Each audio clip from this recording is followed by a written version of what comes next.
The map on your classroom wall is a temporary lie, a fragile sketch drawn during a brief pause in the Earth's long, icy history. If every glacier and polar cap vanished tonight, the world wouldn't just get wetter. The very shape of human civilization would be erased as 66 meters of rising ocean claim the ground you're standing on. We've spent centuries building our greatest investments and cities right on the edge of the blue, treating the coastline like a permanent boundary. But that boundary is held in place by a massive frozen treasury of fresh water at the poles. If that vault breaks open, the limitations of our current geography vanish in a heartbeat. Imagine standing on the roof of a skyscraper in New York or London and watching the tide come in and never, ever go back out. The Titanic of our modern infrastructure wouldn't just be a single ship hitting an iceberg. It would be the entire global economy hitting a wall of water. The first thing to go would be the social and economic hubs we take for granted. Florida, the Netherlands, and massive stretches of China wouldn't just be flooded, they would be deleted from the map. Famous landmarks would become the new icebergs, mostly hidden beneath the surface, serving only as hazards for the boats that would replace our cars. This isn't just about losing land. It's about the total displacement of billions of people moving toward the only safety left, the mountains. We would see a migration crisis that makes every historical conflict look like a minor misunderstanding as humanity scrambles for the shrinking play area of the remaining continents.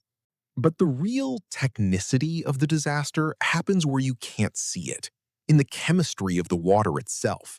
The ocean is a delicate bios of salt and currents. By dumping all that fresh meltwater into the sea at once, we aren't just raising the level, we are breaking the engine. The sudden drop in salinity would act like a glitch in the global conveyor belt, the thermohaline circulation. This current is what carries heat around the planet, keeping Europe from freezing and the tropics from boiling. If the salt levels drop too low, that belt snaps. You could be standing in a flooded Paris while the temperature drops to Siberian levels, creating a world that is simultaneously drowning and freezing. Life beneath the waves would face its own avatar-like transformation. Coral reefs, the nurseries of the ocean, are hypersensitive to depth and light. A sudden 200-foot rise in sea level would plunge these vibrant ecosystems into the dark, crushing them under the limitations of pressure and lack of sun.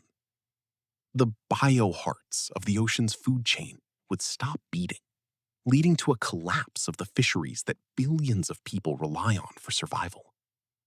We would be looking at an ocean that is larger than ever before, yet more of a desert than we can possibly imagine.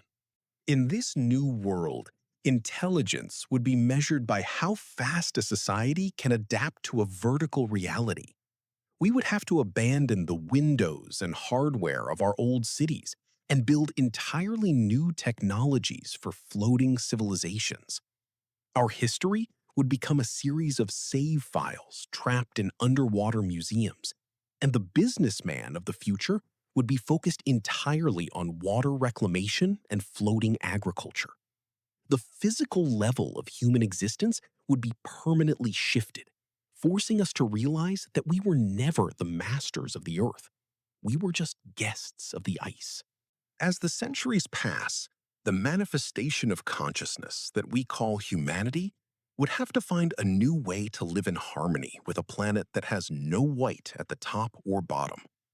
We would look back at the 21st century as a moment of peak arrogance, where we thought the world was a static program we could control.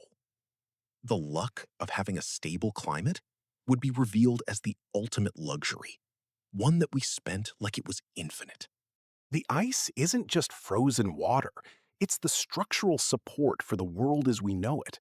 And once it's gone, there is no undo button for the map of humanity. If you're ready to look beneath the surface of the impossible, hit that subscribe button. And tell me in the comments, if you had to move your entire life to a floating city tomorrow, what's the one thing you'd make sure to save?